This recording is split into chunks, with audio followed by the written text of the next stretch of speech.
Hello friends, ഇന്നിതാ ഞാൻ തിരിച്ച് നാട്ടിലോട്ട് പോവുകയാണ്. അപ്പോൾ തൽക്കാലത്തേക്ക് എൻ്റെ കൊച്ചിയിലുള്ള വിശേഷങ്ങളും വീഡിയോസും ഒക്കെ ഇതോടുകൂടി ഇവിടെ അവസാനിക്കുകയാണ്. ഇനി നെക്സ്റ്റ് വരവിൽ കാണാം കേട്ടോ.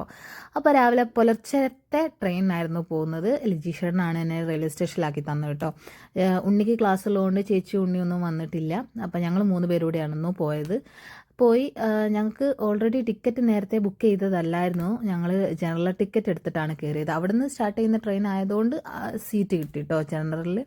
അല്ലാതെ ടിക്കറ്റുകളൊന്നും അവൈലബിൾ അല്ലായിരുന്നു. അതുകൊണ്ടാണ് അങ്ങനെ ഞങ്ങൾ കാലിക്കറ്റ് എത്തി. എന്നെ കൂട്ടാനുള്ള ആൾ വന്നിട്ടില്ല. അപ്പോൾ ഞങ്ങൾ വെയിറ്റിങ്ങിലാട്ടോ. ആ കാണുന്ന ക്യൂ കണ്ടോ? ഈ ക്യൂ ഇതെന്തിനാന്ന് വെച്ചാൽ ഇവിടെ ഓട്ടോയ്ക്ക് വേണ്ടിയിട്ടുള്ള ക്യൂ ആട്ടോ. എത്ര നേരം അറിയാം അവരവിടെ നിന്ന്. പക്ഷേ എൻ്റെ ആൾ എന്നിട്ടും വന്നിട്ടില്ല. ഞാൻ വെയിറ്റിങ്ങിലായിരുന്നു. പിന്നെ അവിടുന്ന് കൊണ്ടുവന്ന സ്നാക്സ് ഒന്നും ഞങ്ങൾ ട്രെയിനിൽ നിന്ന് കഴിച്ചിട്ടില്ല. പിന്നെ എല്ലാം ഞങ്ങൾ ഇതാ സ്റ്റേഷനിൽ എത്തിയാരാണ് എടുക്കുന്നതും കഴിക്കുന്നതും ഒക്കെ കേട്ടോ. കാരണം കുഞ്ഞാപ്പിയും ഞാനും ഒക്കെ ഒന്ന് ചെറുതായിട്ട് ഉറങ്ങിയിരുന്നു. അതുകൊണ്ടാണ്. അങ്ങനെ കുറച്ച് നേരത്തെ വെയിറ്റിങ്ങിന് ശേഷം എൻ്റെ ആൾ വന്നിട്ടുണ്ട്. ഞാൻ തിരിച്ചതാ വീട്ടിലോട്ട് പോവുകയാണ്. എൻ്റെ അനിയനാട്ടോ, വേറെ ആരല്ല. അപ്പോൾ ഞങ്ങളിതാ വീട്ടിലോട്ട് പോവുകയാണ്.